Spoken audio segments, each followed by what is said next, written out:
La pluie martelait les fenêtres de la modeste maison à 2 étages, tandis qu'Isabelle Moreau faisait les 100 pas nerveusement dans le salon. Son père, Henri Moreau, était assis courbé sur le bureau en acajou qui avait appartenu à son propre père, ses mains tremblant tandis qu'elle serrait une pile de papier. « Isabelle, s'il te plaît, assieds-toi » dit-il, sa voix à peine audible. Elle s'arrêta au milieu de son pas, son cœur battant déjà la chamade. En 26 ans, elle n'avait jamais vu son père paraître si défait. Ses épaules autrefois fières s'affaissaient sous un poids invisible, et les rides de son visage semblaient s'être creusées en une nuit. « Qu'est-ce qui ne va pas, papa ?» demanda-t-elle, s'abaissant sur le bord du canapé en cuir usé. Henri prit une profonde inspiration, comme s'il puisait du courage quelque part au plus profond de lui. « J'ai besoin que tu te maries, ma chérie. » Les mots restèrent suspendus dans l'air comme de la fumée. Isabelle cligna des yeux, certaine d'avoir mal entendu. « Je ne comprends pas ce que tu viens de dire. J'ai besoin que tu épouses quelqu'un, répéta-t-il, sa voix se brisant. Un homme nommé Alexandre Dubois. Alexandre Dubois? Je ne connais même personne de ce nom. C'est un homme d'affaires, très riche. Les mains d'Henri tremblèrent en poussant un dossier Manila vers elle. Isabelle, nous avons de sérieux problèmes financiers. Le genre qui finit par nous faire tout perdre. Elle se leva brusquement, son pouls battant dans ses oreilles. De quoi tu parles? L'entreprise a toujours été stable. Plus maintenant. Les yeux de son père brillaient de larmes non versées. De mauvais investissements, quelques affaires qui ont mal tourné, et puis les factures médicales des traitements de ta mère l'année dernière. Tout s'est cumulé. La banque saisit la maison le mois prochain. Nos fournisseurs nous ont coupés. Tout ce que nous avons construit ensemble, l'héritage de ton grand-père, tout disparaît. Isabelle sentit la pièce tourner. Sa mère était décédée il y a 8 mois, et elle savait que les factures d'hôpital avaient été astronomiques, mais elle n'avait aucune idée que les choses étaient devenues si désespérées. Mais le mariage, papa, c'est de la folie. Il doit y avoir un autre moyen. Il n'y en a pas. Henri se leva, contournant le bureau pour faire face à sa fille. Alexandre Dubois m'a approché il y a 3 semaines. Il a besoin d'une épouse pour des raisons professionnelles. Les apparences. Son conseil d'administration n'approuvera sa succession au poste de PDG que s'il s'est installé. Tout est dans le contrat. Il ouvrit le dossier, révélant un épais document juridique. Si tu acceptes de l'épouser et de maintenir le mariage pendant au moins 1 an, il remboursera toutes nos dettes, l'hypothèque, les prêts commerciaux, tout. 3 millions d'euros, Isabelle. Cela nous sauverait. Elle fixa les papiers comme s'ils étaient un serpent venimeux. Tu me demandes de me vendre? Je te demande de sauver notre famille, murmura-t-il. Je sais que ce n'est pas juste. Je sais que ce n'est pas ce dont tu as rêvé. Mais je n'ai plus d'option, ma chérie. Si tu dis non, je comprendrai. Je trouverai un autre moyen d'une manière ou d'une autre. Mais je devais demander. L'esprit d'Isabelle s'emballa. Elle pensa à sa mère, qui avait travaillé aux côtés de son père pendant 30 ans pour construire leur entreprise de fabrication de meubles à partir de rien. Elle pensa à la maison familiale remplie de souvenirs, le jardin de sa mère, la cabane dans l'arbre que son père avait construite, la cuisine où elle avait appris à faire de la pâtisserie. Tout cela disparaîtrait. Quand ce mariage aurait-il lieu? Demanda-t-elle, sa voix creuse. Henri ne put pas croiser son regard.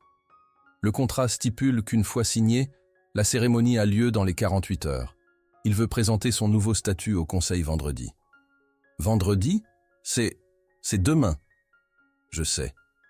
Isabelle saisit le contrat d'une main tremblante et feuilleta les pages. Un langage clinique décrivait chaque détail. Un mariage de convenance, des quartiers d'habitation séparés disponibles si souhaités, des apparitions publiques requises lors d'événements spécifiés, une transparence financière complète et une clause de dissolution après 1 an avec option d'extension par accord mutuel. Au bas de la dernière page, la signature d'Alexandre Dubois était déjà là, audacieuse et confiante. Elle regarda son père, vraiment le regarda. L'homme qu'il avait porté sur ses épaules, qui lui avait appris à faire du vélo, qu'il avait tenu pendant qu'elle pleurait après les funérailles de sa mère, il se brisait, et elle avait le pouvoir de le garder entier. As-tu un stylo » demanda-t-elle tranquillement. « Isabelle, tu n'as pas besoin. As-tu un stylo, papa » D'une main tremblante, Henri lui offrit un stylo-plume. Isabelle l'ouvrit d'un clic, prit une dernière respiration profonde de sa vie passée et signa son nom sur la ligne à côté de celui d'Alexandre Dubois. L'encre était encore humide quand son père la serra dans ses bras, sanglotant contre son épaule. « Je suis tellement désolé, ma chérie. Tellement, tellement désolé. » Isabelle le tint serré, ses propres larmes coulant silencieusement. « Tout va bien se passer, papa. Nous passerons à travers ça. » Mais alors qu'elle prononçait ces mots, elle se demandait si elle y croyait. Demain, elle épouserait un parfait inconnu. Demain, toute sa vie changerait. Elle n'avait simplement aucune idée à quel point. Le soleil du matin perçait à travers les rideaux transparents de la chambre d'Isabelle, mais elle avait à peine dormi. Elle était assise à sa coiffeuse, fixant son reflet tandis qu'une styliste professionnelle travaillait silencieusement derrière elle, épinglant ses cheveux bruns dans un chignon élégant. La robe de mariée pendait au dos de sa porte, une création de créateur qui avait été livrée à l'aube, parfaitement ajustée à ses mesures, bien qu'elle n'ait jamais été essayée. Soie ivoire, avec de délicates manches en dentelle, elle était plus belle que tout ce qu'elle avait jamais imaginé porter le jour de son mariage. C'était peut-être la plus cruelle ironie de toutes. « Mademoiselle Moreau, vous allez être la mariée la plus éblouissante », dit chaleureusement la styliste, reculant pour admirer son travail. Isabelle réussit un faible sourire. « Merci. »« Mariée ». Le mot semblait étranger sur sa langue. Dans moins de 2 heures, elle deviendrait Madame Alexandre Dubois, épouse d'un homme dont elle n'avait même pas vu le visage. Elle ne savait rien de lui, sauf ce que son père avait mentionné, riche, puissant et ayant besoin d'une épouse pour des raisons professionnelles. Son téléphone vibra sur la coiffeuse. Un message d'un numéro inconnu. La voiture arrivera à 10h30. La cérémonie commence à 11h. A.D. Bref, professionnel. Froid. L'estomac d'Isabelle se tordit. Quel genre d'homme conduit son mariage comme une transaction commerciale? À exactement 10h30, une élégante berline noire s'arrêta devant sa maison. Le chauffeur, un gentleman âgé en costume impeccable, lui ouvrit la porte sans un mot. Son père monta à côté d'elle, serrant sa main pendant qu'ils traversaient Lyon. Ils arrivèrent dans un domaine privé exclusif à la périphérie de la ville. Le souffle d'Isabelle se coupa lorsqu'ils passèrent par des grilles en fer forgé, ornées, et remontèrent une allée sinueuse bordée de chênes centenaires. Le manoir au bout était quelque chose sorti d'un rêve ou d'un plateau de cinéma, tout en pierre blanche et colonnes imposantes. « Mademoiselle Moreau » les salua une femme en tailleur marine à l'entrée. « Je suis Marguerite, l'assistante personnelle de Monsieur Dubois. Tout est prêt, si vous voulez bien me suivre. » Ils furent reconduits à travers des couloirs de marbre, ornés d'art inestimables, jusqu'à ce qu'ils atteignent un ensemble de doubles portes qui s'ouvraient sur une véranda. Les yeux d'Isabelle s'élargirent. La pièce au plafond de verre avait été transformée en paradis de mariage. Des milliers de roses blanches et de pivoines cascadaient de chaque surface. Des lustres de cristal captaient la lumière du soleil et éparpillaient des arcs-en-ciel sur le sol. Et des rangées de chaises ivoires étaient remplies de personnes qu'elle ne reconnaissait pas. « Qui sont tous ces gens ?» chuchota Isabelle à Marguerite. « Des associés commerciaux, des membres du conseil d'administration et des membres de la presse, » répondit Marguerite, de manière factuelle. Monsieur Dubois voulait s'assurer que le mariage soit publiquement documenté. Bien sûr qu'il le voulait. Ce n'était pas à propos d'amour ou d'engagement, c'était une performance. Un quatuor à cordes commença à jouer le canon en ré de Pachelbel, et Marguerite désigna le début du tapis blanc qui courait au centre de l'allée. « C'est l'heure, mademoiselle Moreau. » Le père d'Isabelle offrit son bras, et elle le prit, serrant fort tandis qu'il commençait la longue marche vers l'autel. Son cœur martelait contre ses côtes. Chaque pas semblait surréaliste, comme si elle se regardait de l'extérieur de son propre corps. Puis, elle le vit. Alexandre Dubois se tenait à l'autel, ses mains jointes devant lui, et le souffle d'Isabelle s'arrêta simplement. Il était grand, facilement plus d'1,80 m, avec de larges épaules qui remplissaient parfaitement son smoking noir sur mesure. Ses cheveux bruns étaient coiffés en arrière de son visage, révélant des traits tranchants et aristocratiques, une mâchoire forte, des pommettes hautes et un nez droit qui lui donnait un port presque royal.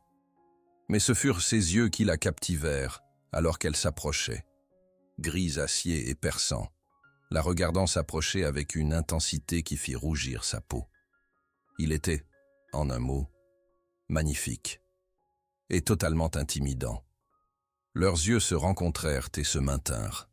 Quelque chose passa entre eux, une étincelle de reconnaissance peut-être, ou simplement la conscience que leur vie était sur le point de s'entrelacer de manière irréversible. Le cœur d'Isabelle battait si fort qu'elle était certaine que tout le monde pouvait l'entendre. Alors qu'elle atteignait l'autel, son père leva doucement sa voile et l'embrassa sur la joue. « Je t'aime, ma chérie », chuchota-t-il avant de lui prendre la main et de la placer dans celle d'Alexandre.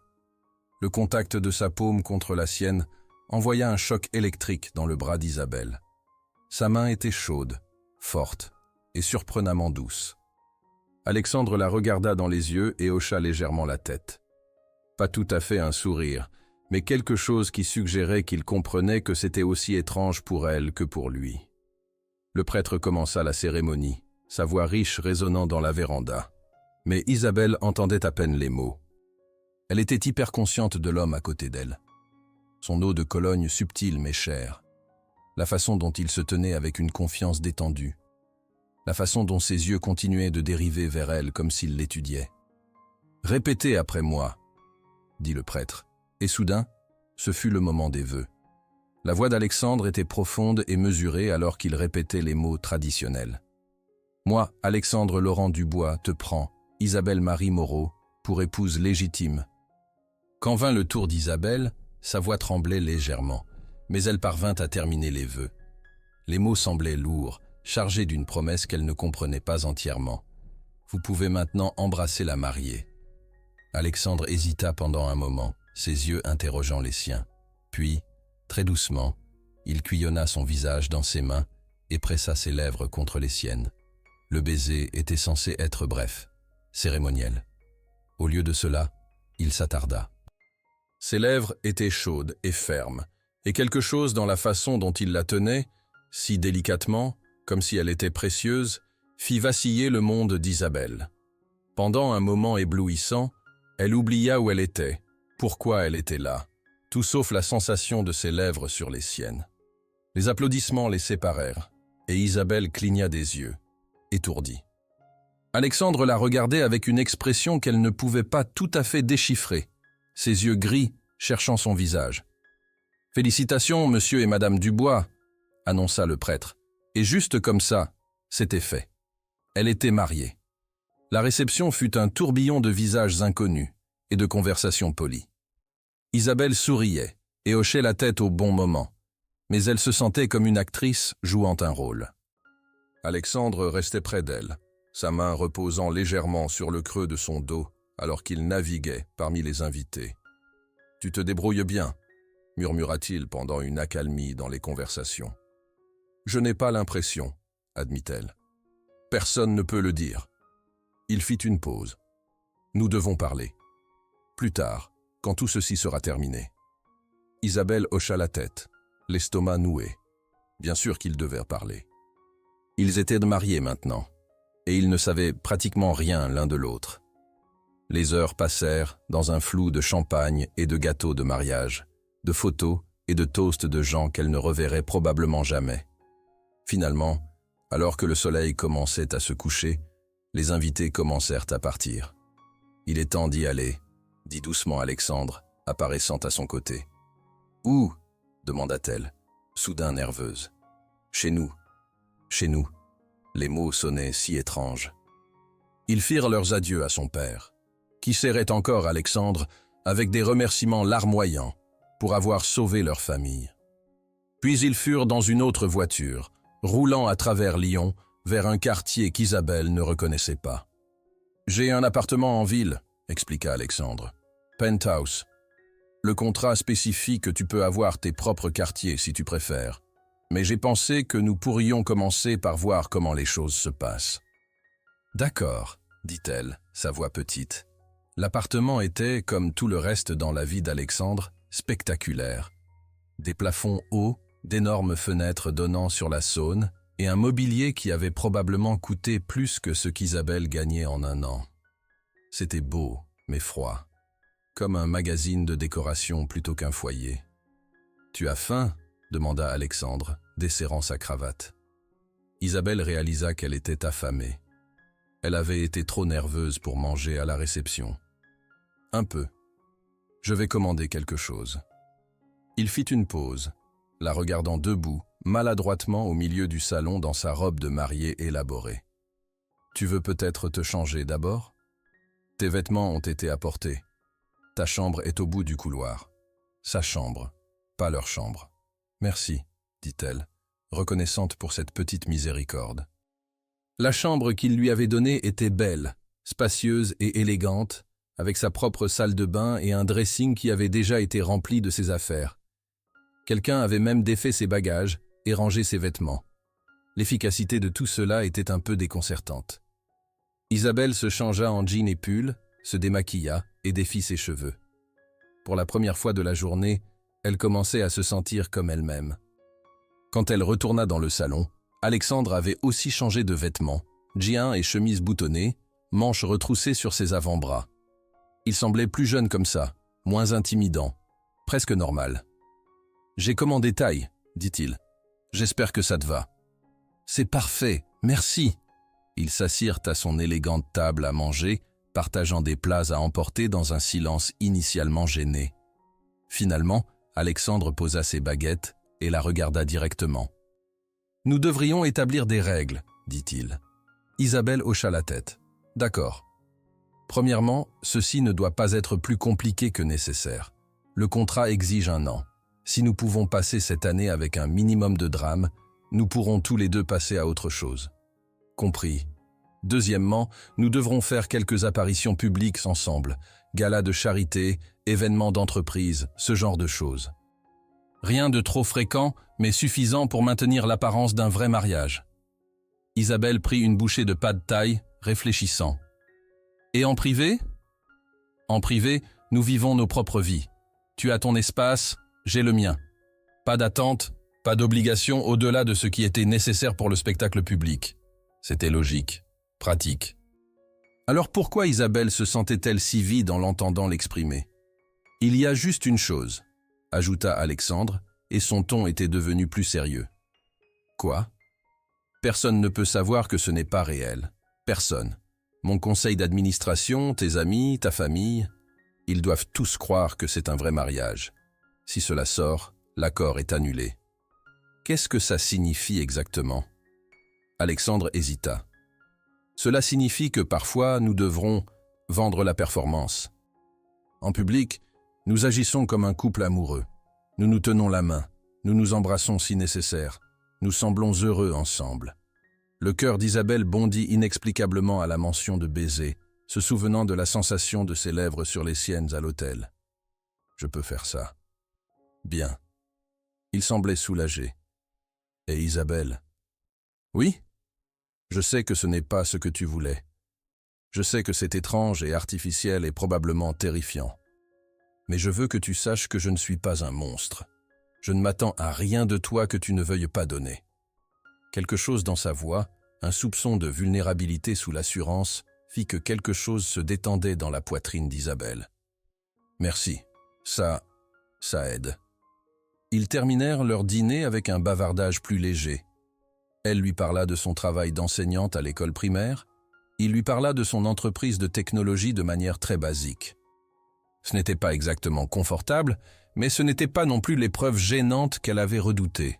« Je ferais mieux d'aller me coucher, » dit finalement Isabelle. « Demain sera probablement une longue journée. » Alexandre hocha la tête. « Si tu as besoin de quoi que ce soit, ma chambre est au bout du couloir. Et Isabelle ?» Elle fit une pause à la porte du salon. « Oui ? Bienvenue à la maison. » Les mots étaient simples, mais ils portaient un poids qu'elle ne s'attendait pas. Cette première nuit, allongée dans le lit king-size dans sa nouvelle chambre, Isabelle fixa le plafond et essaya de traiter sa nouvelle réalité. Elle était mariée à un étranger. Elle vivait dans son appartement de luxe. Pendant 1 an, elle devrait prétendre être amoureuse de lui. Le plus effrayant de tout, une petite partie d'elle se demandait déjà si ce ne serait pas si difficile de prétendre. 3 mois s'étaient écoulés depuis le mariage et Isabelle commençait à trouver son rythme dans sa nouvelle vie.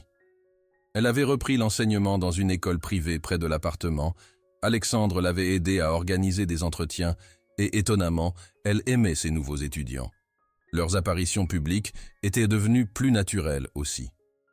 Le week-end précédent, ils avaient assisté à un gala de charité pour un hôpital pour enfants. Et Isabelle s'était retrouvée à réellement apprécier la conversation d'Alexandre avec les autres invités. Il était intelligent, drôle dans un style sec qu'elle apprenait à apprécier. Et il avait une façon de la faire se sentir incluse, sans être possessif. Ce qui la troublait, c'était à quel point il lui était facile d'oublier que tout était faux. Comme maintenant, alors qu'ils préparaient le dîner ensemble dans sa cuisine ultramoderne. Alexandre éminçait des légumes avec une précision chirurgicale, tandis qu'Isabelle s'occupait du risotto, et ils bavardaient de leurs journées respectives. C'était agréable, domestique, réel. Alors ce petit garçon, Pierre, il a réellement mis un escargot dans le bureau de ton collègue. Alexandre riait, et le son fit quelque chose de chaud se répandre dans la poitrine d'Isabelle. Dans son tiroir du haut, confirma Isabelle, remuant le riz. Elle a hurlé si fort que le directeur a pensé qu'il y avait une urgence. Je commence à penser que tes étudiants sont plus créatifs que mes développeurs de logiciels. Ils le sont définitivement. Isabelle lui jeta un coup d'œil. Comment s'est passée ta réunion du conseil aujourd'hui? L'expression d'Alexandre s'assombrit légèrement. Bien. Il semble satisfait de mes nouvelles circonstances domestiques. Le rappel de pourquoi ils étaient vraiment mariés piqua. Ah, c'est bien. Alexandre posa son couteau et la regarda. Isabelle, Il fut interrompu par la sonnerie de son téléphone. Il vérifia l'écran et fronça les sourcils. Je dois prendre ça, c'est urgent. Il disparut dans son bureau et Isabelle finit le dîner seule. L'humeur détendue de plus tôt s'étant évaporée. C'était le problème avec des moments comme celui-ci.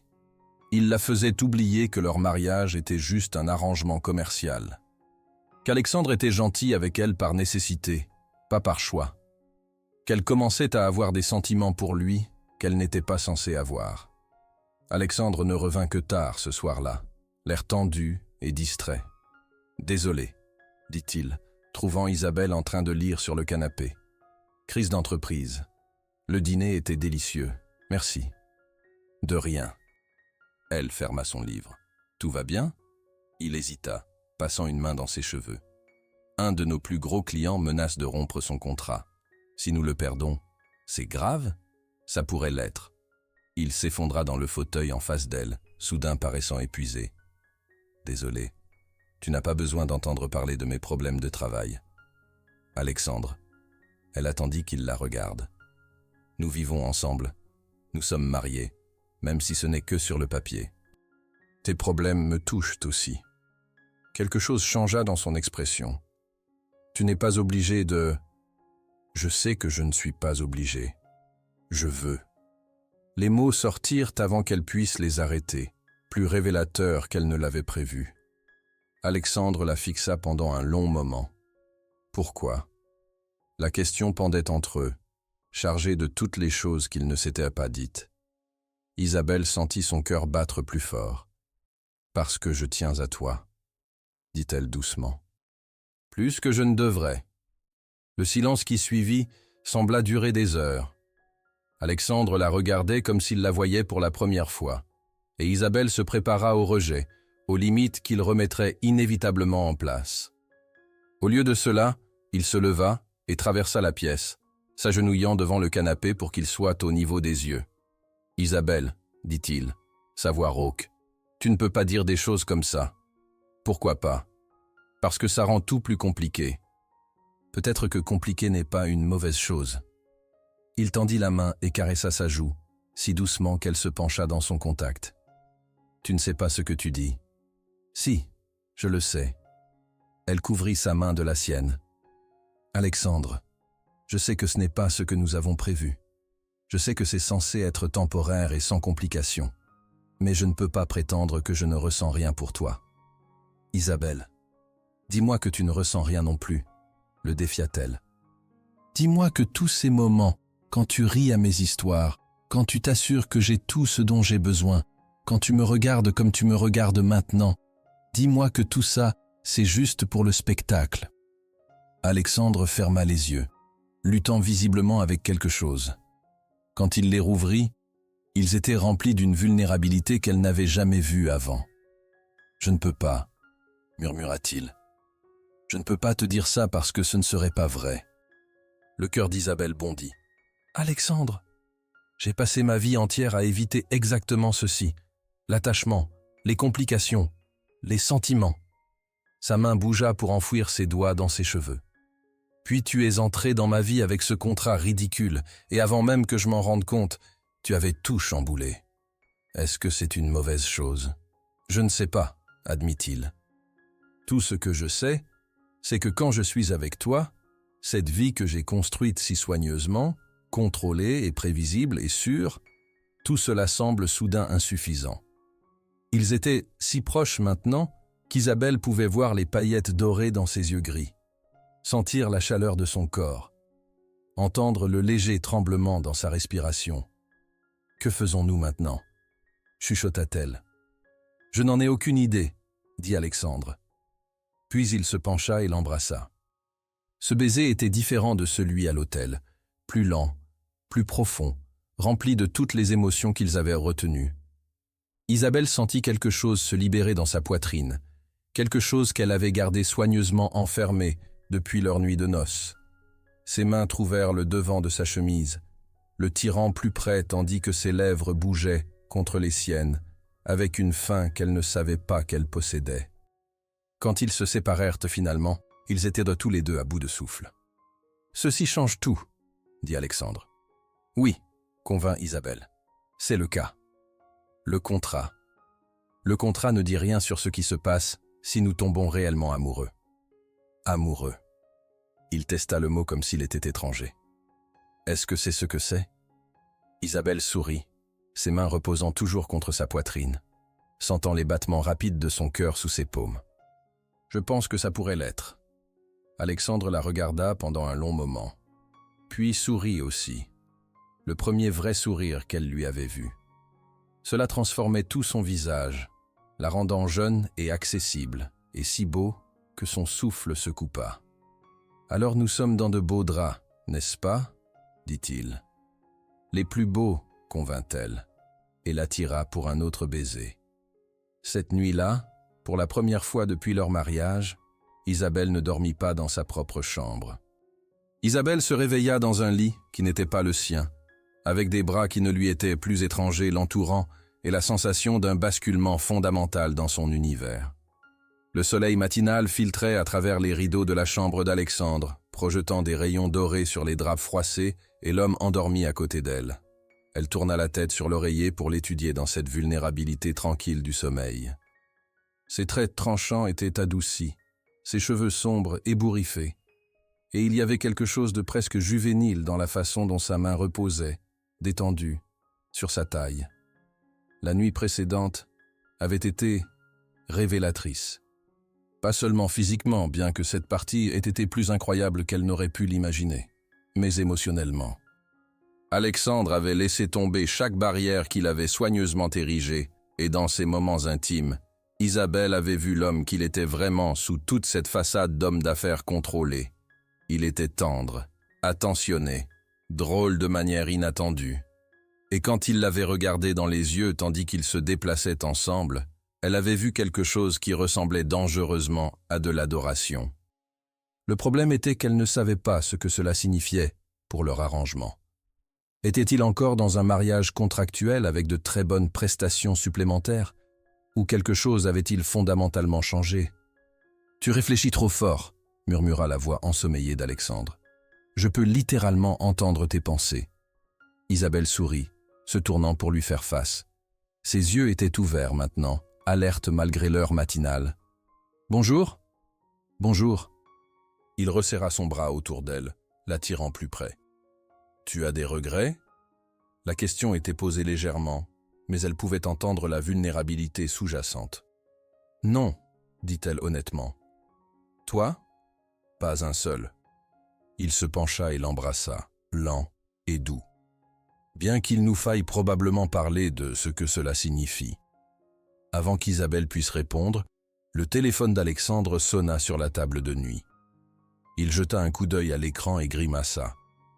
Marguerite. Elle ne m'appelle jamais sitôt, sauf si c'est urgent. Il décrocha. Que se passe-t-il ? Isabelle ne pouvait entendre que son côté de la conversation, mais elle vit l'expression d'Alexandre changer de détendu à alerté, à quelque chose qui ressemblait à de la panique. Quoi ? Comment est-ce possible ? Non, non, ne dis rien à personne, j'arrive dans 1 heure. Il raccrocha, passant une main dans ses cheveux, dans un geste qu'Isabelle commençait à reconnaître comme son signe de stress. « Qu'est-ce qui ne va pas ?» demanda-t-elle. Alexandre la regarda, et elle put voir qu'il luttait avec quelque chose. « Il y a une histoire dans les journaux à scandale ce matin, à propos de nous, de notre mariage. » Le ventre d'Isabelle se serra. « Quel genre d'histoire ? » Le genre qui suggère que notre mariage n'est qu'un arrangement commercial. Il sortit du lit, cherchant ses vêtements. Apparemment, quelqu'un s'est montré bavard. Isabelle s'assit, tenant le drap contre sa poitrine. « Qu'est-ce que ça veut dire ?» Alexandre s'arrêta de s'habiller et la regarda, son visage grave. « Cela veut dire que si mon conseil d'administration croit cette histoire, l'accord est annulé, et tous les problèmes financiers de ton père redeviennent d'actualité. » Le monde d'Isabelle bascula. Après la nuit qu'ils venèrent de passer, après ce qu'elle avait commencé à ressentir pour lui, la pensée de tout perdre était déchirante. « Qu'est-ce qu'on fait ?» chuchota-t-elle. Alexandre s'assit sur le bord du lit, prenant ses mains dans les siennes. « Nous nous battons, nous prouvons que notre mariage est réel, que nous sommes vraiment amoureux. Mais nous le sommes, dit Isabelle, avant de pouvoir s'en empêcher. Alexandre se figea, ses yeux cherchant les siens. « Isabelle, je veux dire... » Elle rougit, réalisant ce qu'elle venait d'admettre. « Ce que je veux dire, c'est que ça ne devrait pas être difficile de convaincre les gens, non ? Après la nuit dernière et tout... » Il étudia son visage pendant un long moment. « Non, dit-il enfin. Ce ne sera pas difficile du tout. » 2 heures plus tard, ils étaient dans le bureau d'Alexandre au centre de Lyon, face à un conseil d'administration composé de 8 hommes âgés en costume qui les regardaient avec un scepticisme évident. « Mesdames et messieurs, » commença le président du conseil, M. Rousseau, « je suis sûr que vous avez tous vu l'article dans le quotidien ce matin. Des allégations très préoccupantes selon lesquelles le mariage de M. Dubois serait un arrangement frauduleux. » Isabelle sentit la main d'Alexandre trouver la sienne sous la table, leurs doigts s'entrelaçant. Le contact la calma. « Avec tout le respect que je vous dois, » dit Alexandre, sa voix ferme mais respectueuse, « je trouve offensant que vous remettiez en question l'authenticité de mon mariage basé sur des ragots de tabloïd. Les ragots ont tendance à avoir un fond de vérité, répliqua un autre membre du conseil, et les circonstances de votre mariage soudain étaient inhabituelles.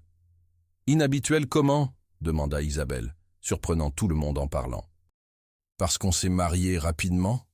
Mon mari et moi nous sommes tombés amoureux. Quand vous savez, vous savez. Elle regarda Alexandre, et l'émotion dans ses yeux n'était pas feinte. Je savais dès l'instant où je l'ai vu à l'hôtel qu'il était l'homme avec qui je voulais passer le reste de ma vie. C'est très touchant, Madame Dubois, dit M. Rousseau sèchement. Mais l'article mentionne des détails spécifiques sur un contrat financier. Que nous avons signé un accord prénuptial ? L'interrompit Alexandre. Bien sûr que nous l'avons fait. J'ai des actifs considérables à protéger. N'importe quel avocat raisonnable m'aurait conseillé de le faire. L'article suggère que votre épouse a été payée pour vous épouser. Isabelle sentit ses joues s'enflammer. C'est dégoûtant. J'ai épousé Alexandre parce que je l'aime, pas pour l'argent. Mais votre famille avait des difficultés financières, pressa un autre membre du conseil. Oui, admit Isabelle. Et Alexandre a généreusement aidé. C'est ce que font les maris quand leurs femmes ont des problèmes familiaux. C'est appelé être un partenaire. Alexandre serra sa main plus fort et elle put voir quelque chose qui ressemblait à de la fierté dans ses yeux. La réunion continua pendant encore 1 heure, avec le conseil posant des questions de plus en plus personnelles sur leur relation. Isabelle et Alexandre répondirent ensemble, leurs histoires cohérentes, leur affection l'une pour l'autre évidente même sous pression. Finalement, M. Rousseau leva une main. « Nous avons besoin de temps pour délibérer. Nous vous ferons connaître notre décision demain. » Pendant qu'ils quittaient l'immeuble de bureau, Isabelle sentit ses genoux trembler. « Tu penses qu'ils nous ont crus ?» Alexandre s'arrêta sur le trottoir, se tournant vers elle. « Isabelle, ce que tu as dit là-dedans, l'affirmation que tu savais que tu voulais passer ta vie avec moi dès l'instant où tu m'as vu. Oui? Étais-tu en train de jouer un rôle, ou ?» Elle le regarda, cet homme qui était devenu bien plus qu'un étranger avec qui elle avait signé un contrat. « Et si je te disais que ce n'était pas un rôle ?» Le souffle d'Alexandre se coupa. « Alors je te dirais que j'ai ressenti la même chose, que quelque part entre l'hôtel et la nuit dernière, ceci a cessé d'être une question d'affaires et est devenu quelque chose de beaucoup plus terrifiant et merveilleux. Qu'est-ce qui nous arrive, Alexandre? Je pense, dit-il, encadrant son visage de ses mains, que nous tombons amoureux malgré nos meilleures intentions. C'est effrayant, terrifiant, convint-il. Puis il l'embrassa, là sur le trottoir bondé, avec toute la tendresse et la promesse d'un homme qui avait trouvé quelque chose qu'il n'avait jamais pensé vouloir. Quand ils se séparèrent, Isabelle sourit. « Alors, qu'est-ce qu'on fait maintenant ?»« Maintenant, dit Alexandre, nous rentrons à la maison et nous nous préparons à nous battre pour ce que nous avons trouvé. Ensemble. » Le lendemain matin apporta des nouvelles mitigées. Monsieur Rousseau appela Alexandre personnellement pour l'informer que le conseil avait voté pour maintenir sa position de PDG, mais de justesse, et seulement pour une période d'essai de 6 mois. « Il nous surveille, » dit Alexandre à Isabelle autour d'un café dans leur cuisine. « Le moindre faux pas, la moindre suggestion que notre mariage n'est pas authentique, et c'est fini. »« Alors nous ne faisons aucun faux pas, » répondit Isabelle simplement. « Alexandre, ce qui nous arrive, ce n'est plus faire semblant, n'est-ce pas ?» Il posa sa tasse et la regarda. « Non, ce n'est plus faire semblant.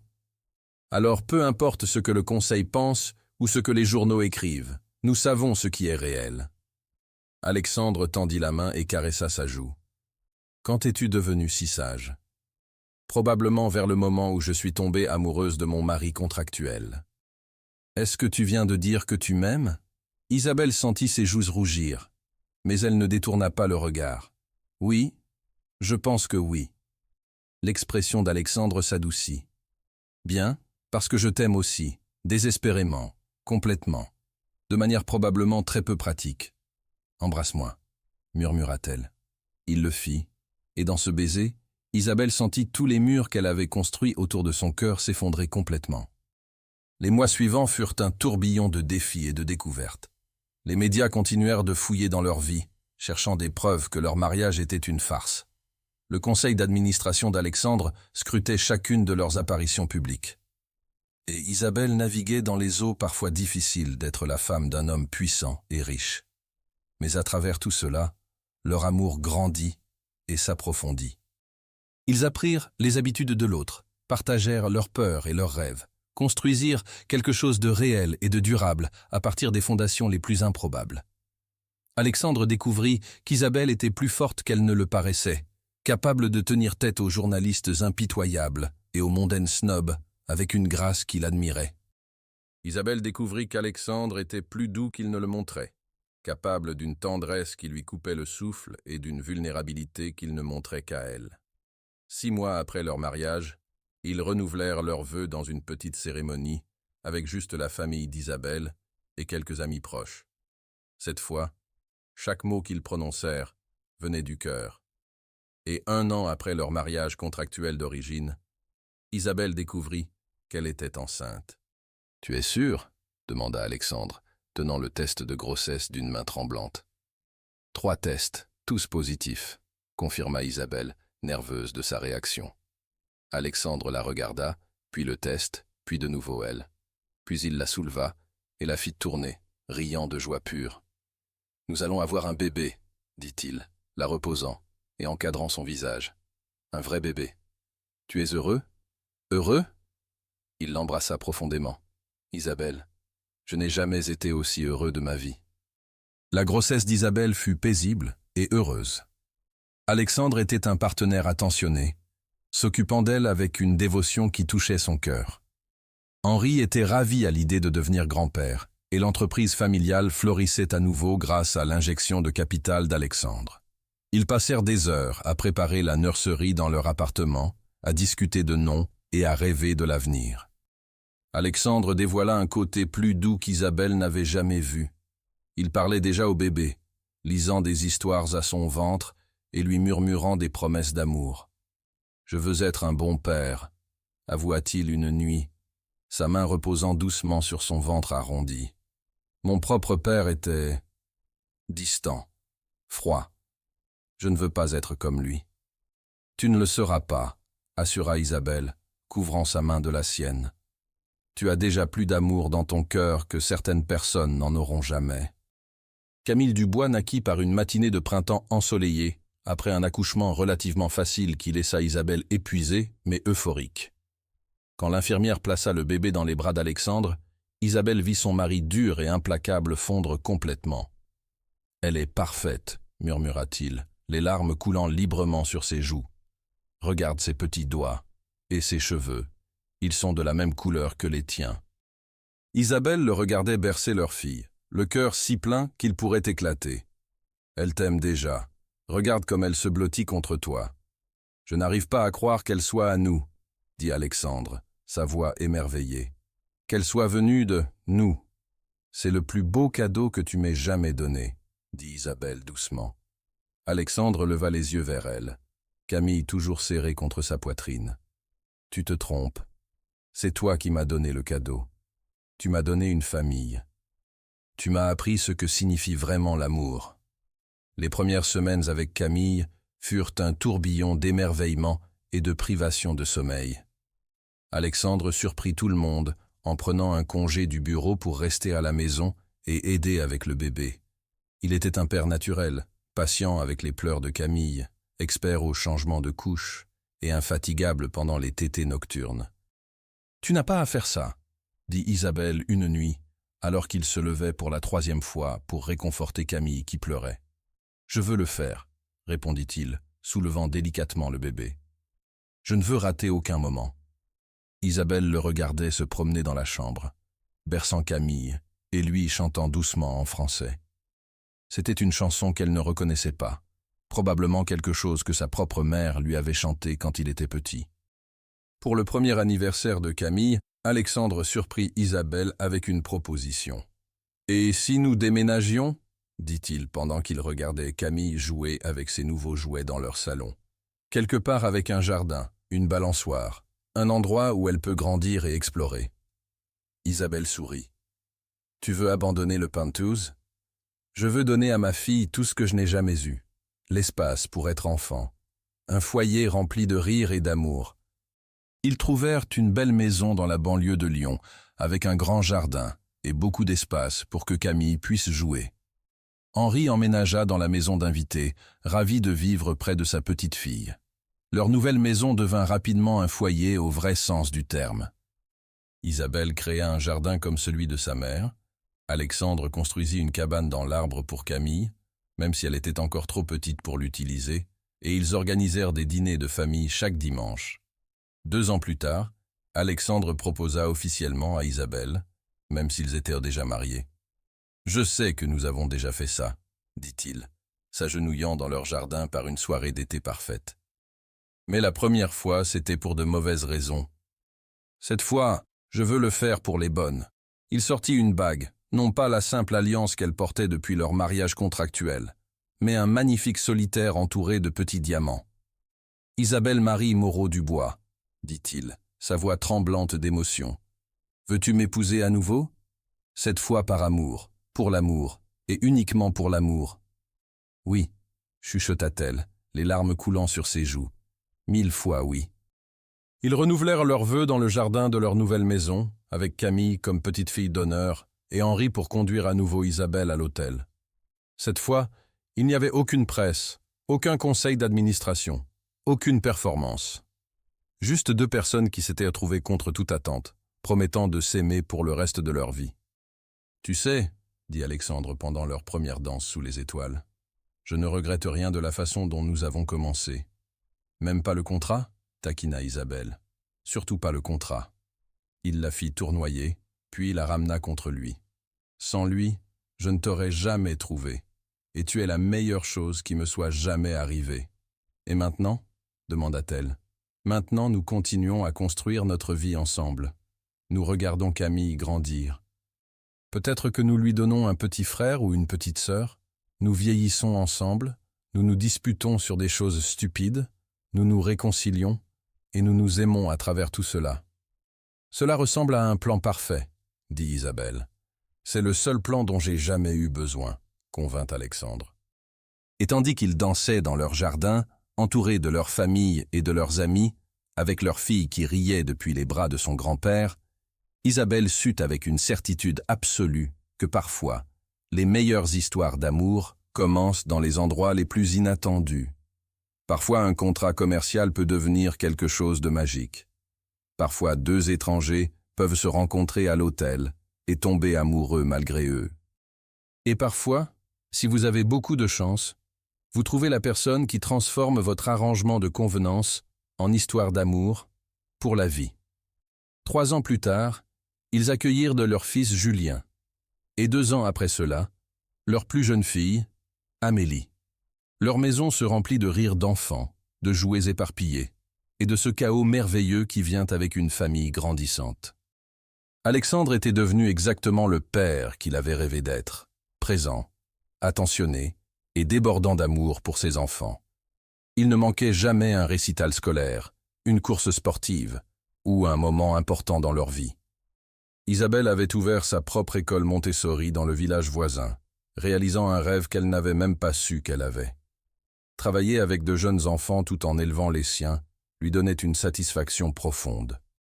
L'entreprise d'Alexandre prospérait maintenant sous sa direction, et le conseil d'administration qui l'avait autrefois questionné était maintenant composé de nouveaux membres qui respectaient sa stabilité familiale. 10 ans plus tard, le soleil couchant projetait une lumière dorée sur leur jardin tandis qu'Isabelle observait sa famille depuis la terrasse. Camille, maintenant 11 ans, aidait son père au barbecue, partageant une histoire de son école avec l'enthousiasme d'une préadolescente. Julien, 8 ans, courait dans le jardin avec leur Golden Retriever. Max, tandis qu'Amélie, 5 ans, ramassait des fleurs sauvages pour faire un bouquet. Henri, maintenant dans ses 70 ans mais toujours vigoureux, était assis sous l'arbre en lisant un livre, surveillant les enfants d'un œil affectueux. « À quoi tu penses ?» demanda Alexandre, l'enveloppant dans ses bras par derrière. « Je pense à cette première nuit, » dit Isabelle, se penchant contre lui. « Quand tu as dit « bienvenue à la maison », je ne savais pas alors que ça deviendrait vraiment ma maison. Notre maison, corrigea Alexandre, et notre famille. Tu te souviens quand cette maison nous semblait trop grande ? Alexandre rit. Maintenant, je me demande si elle est assez grande, avec 3 enfants qui grandissent, un grand-père qui refuse de ralentir, et un chien qui pense qu'il est aussi un enfant. Du jardin, Camille les appela. « Maman, papa, venez jouer avec nous. Nous arrivons !» cria Isabelle. Mais avant qu'ils puissent bouger, Alexandre la retourna pour lui faire face. « Isabelle, il y a quelque chose que je veux te dire. »« Quoi ? » ?»« Parfois, le matin quand je me réveille, j'ai peur que tout ceci soit un rêve. Que je vais me réveiller dans mon ancien appartement froid, seul, sans toi, sans les enfants, sans cette vie que nous avons construite. » Isabelle sourit tendrement, caressant sa joue. « Et puis tu bouges à côté de moi, où un des enfants court dans notre chambre, et je réalise que c'est réel. Que d'une manière ou d'une autre, malgré toutes mes erreurs et mes défauts, j'ai eu cette chance incroyable. » Alexandre. Elle commença, mais il secoua la tête. « Laisse-moi finir. Je veux que tu saches que pas un jour ne passe sans que je sois reconnaissant. Reconnaissant que ton père ait eu des problèmes financiers. Reconnaissant que tu aies été assez courageuse pour signer ce contrat. Reconnaissant que nous ayons été assez chanceux pour tomber amoureux. » Les larmes montèrent aux yeux d'Isabelle. « Tu sais ce qui est drôle ? » « Quoi ? » Je pensais la même chose. Parfois je regarde notre vie, toi, les enfants, cette maison, cette famille parfaitement imparfaite que nous avons créée. Et je me dis que c'est trop beau pour être vrai. Mais c'est vrai, dit Alexandre fermement. C'est notre vraie vie, notre vraie famille, notre vrai amour. Oui, convint Isabelle, et je ne l'échangerai contre rien au monde. Il l'embrassa alors, long et doux, et plein de toute la promesse de leur avenir ensemble. « Papa, maman, le dîner est prêt !» cria Julien depuis la terrasse. « On arrive !» répondirent-ils en chœur. Tandis qu'ils se dirigeaient vers leur famille, main dans la main, Isabelle pensa au contrat qui avait tout commencé. Ce document, qui avait semblé si froid et transactionnel, était maintenant encadré dans le bureau d'Alexandre, non pas comme un rappel de leur début difficile, mais comme un symbole de comment l'amour peut germer dans les endroits les plus inattendus. « Isabelle ?» dit Alexandre, tandis qu'ils atteignaient la terrasse. « Oui ? Si tu pouvais remonter dans le temps et changer quelque chose sur la façon dont nous nous sommes rencontrés, le ferais-tu » Elle réfléchit pendant un moment, regardant leurs enfants rassemblés autour de la table, Henri qui les rejoignait avec un sourire, cette vie qu'ils avaient été construite pierre par pierre. « Non, dit-elle finalement. Je ne changerai rien. Même les parties difficiles, même l'incertitude du début, même la peur, tout cela nous a menés ici. Et ici, c'est exactement où nous appartenons. » Alexandre sourit, ce sourire qui lui donnait encore des papillons après toutes ces années. « Je t'aime, Madame Dubois. Je t'aime aussi, Monsieur Dubois. » Et tandis qu'ils s'asseyaient pour dîner avec leur famille sous les étoiles émergentes, entourés du son des rires et des bavardages de leurs enfants, Isabelle sut, avec une certitude absolue, que certains contrats étaient destinés à être brisés. Parce que les meilleures promesses n'étaient pas écrites dans des documents légaux. Elles étaient écrites dans des regards partagés et des mots murmurés, dans des nuits sans sommeil avec des bébés qui pleurent, et des matins tranquilles avec du café, dans les rires et les larmes, et le choix quotidien de continuer à se présenter l'un pour l'autre. Elles étaient écrites dans l'amour, le genre qui vous surprend, vous défie, et finalement vous transforme en quelqu'un de meilleur que vous n'aviez jamais pensé pouvoir être. Et c'était une promesse qui valait la peine d'être tenue pour toute une vie. Fin véritable.